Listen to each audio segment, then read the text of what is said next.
인터넷에 올라오는 족족 댓글창을 뜨겁게 만드는 일명 사이다 퇴사썰. 내용을 살펴보면 퇴사할 때 그동안 작업한 파일을 싹 다 지우거나 컴퓨터를 초기화시켜서 자신을 힘들게 했던 직장에 일종의 복수를 했던 건데요. 심지어 회사 내부 저장 장치에 백업된 파일까지 지우고 퇴사한 경우도 있었죠. 화제가 될 때마다 진짜 고소당합니다. 따라하면 안 돼요. 이런 댓글들이 달리는 한편 100% 내가 만든 자료여도 지우면 문제가 되는 건지, 그럼 개인정보도 지우면 안 되는 건지 등 뒤따라오는 질문들도 많았습니다. 사실 다들 퇴사할 때 파일을 어디까지 정리해야 할지 고민되긴 하잖아요. 그래서 크랩이 노동형사 전문 변호사와 함께 하나씩 짚어봤습니다.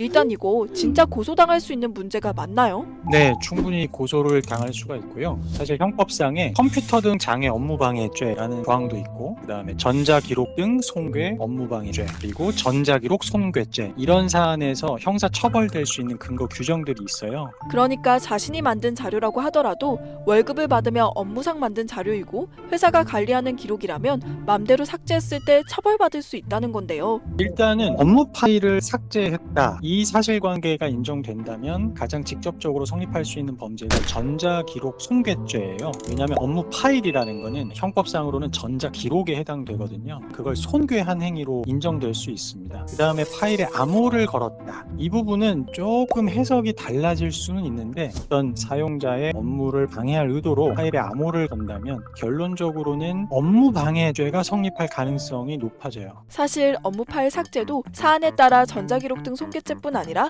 업무 방해죄가 성립될 수 있다고 해요.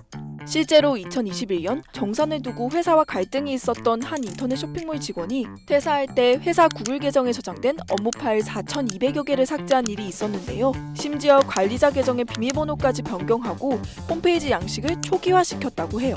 이후 재판에 넘겨진 직원은 파일을 구글 계정 휴지통으로 옮긴 것이고 이건 언제든 복구 가능해서 업무를 방해하려는 고의가 없었다고 주장했지만 법원은 이를 받아들이지 않았습니다.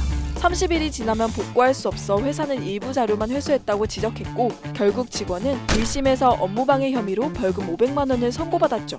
일반적으로 파일 삭제로 인한 업무방해죄나 전자기록 손괴죄는 벌금형이 나오는 경우가 많고요. 삭제한 파일이 굉장히 중요한 가치가 있는 파일이라면 징역형이 선고될 가능성이 생기는 거죠. 참고로 이 문제는 직장에 소속되지 않고 일하는 프리랜서도 똑같이 해당한다고 합니다. 고용 형태는 사실 범죄 성립 여부하고는 관련이 없습니다. 그래서 프리랜서든 근로자든 상관없이 처벌될 수가 있습니다. 그렇지만 퇴사하면서 파일을 정리하다가 실수로 지울 수도 있잖아요. 파일을 삭제했다고 바로 죄가 성립하는 건 아니고 고의성을 면밀히 따져본다고 해요.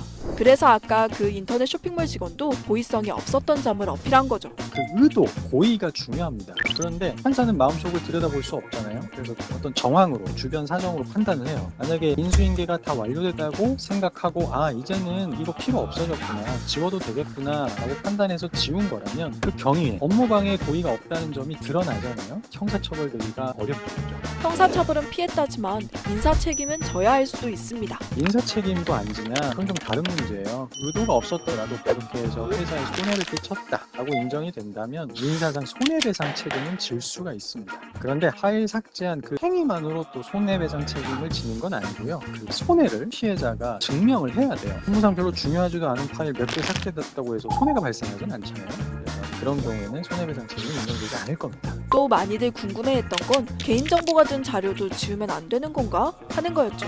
사실 판단하기는 참 어려운 문제긴 해요. 진짜 본인 개인의 신상에 관한 자료일 수도 있잖아요. 이게 정말 업무에 쓰이느냐 아니냐가 중요한 기준이 될 수 있을 것 같아요. 급여 명세서다, 이력서다, 그건 회사 업무에 충분히 객관적으로 쓰일 수 있는 자료란 말이에요. 삭제했을 경우에 처벌될 수 있을 가능성이 생긴다. 그게 아니라 회사 컴퓨터에 저장은 돼 있지만 개인적으로 느낀 점을 쓴 일기다, 메모다, 이런 것들은 삭제하는 거는 문제가 없을 겁니다. 그런데 업무 파일을 인수인계도 없이 삭제하고 퇴사하는 거 물론 잘못됐지만 또 무작정 욕할 수만은 없는 게 회사에서 겪은 부조리한 일들이 계기가 된 사람들도 있잖아요. 부당한 대우를 받았어요. 그때도 어떻게 기분 좋게 인수인계하고 나올 수 있겠냐 물으실 거예요. 근데 다른 방법으로 얼마든지 응징할 수 있습니다. 예를 들면 임금, 퇴직금 제대로 안 준다. 그러면 노동청에 바로 신고하시면 돼요. 사업주를 형사 처벌시킬 수도 있고 강력한 법적 수단이 있습니다. 노동 전문 변호사로 활동을 하다 보면 근로자 회사하고 사용자 사이에 굉장히 극단적으로 분쟁이 발생하는 경우들을 봐요. 근로자 입장에서는 회사를 할 권리가 있습니다. 무조건 본인의 일정을 희생해가면서까지 인수인계를 할 필요는 없겠죠. 그래도 최소한의 인수인계 정도는 적절히 하고 회사 일정을 서로 잘 협의해서 퇴사할 거를 좀 조언드리고요. 회사를 그만두는 것에는 다양한 상황이 있는 만큼 딱 잘라 얘기할 순 없겠지만 잘 헤어지기 위해선 아무래도 회사도 근로자도 최소한의 노력은 필요할 것 같습니다. 크랩과 함께 알아본 퇴사 법률 상식 유용하셨나요? 퇴사를 앞둔 모든 분들께 도움이 되기 바랍니다. 인터넷에 보면 퇴대는 배경화면을 도비 스프리로 바꾸고 퇴사를 하는 거다. 이렇게들 우스갯소리로 얘기를 하는데 그럼 이런 거는 문제가 되지 않을까요? 그렇죠. 문제가 없다는 게 법적으로 문제 없다는 거지. 요즘에 레퍼런스 체크 중요하잖아요. 그래서 심정은 이해가 되는데 굳이 이렇게 할 필요는 없다고 하고.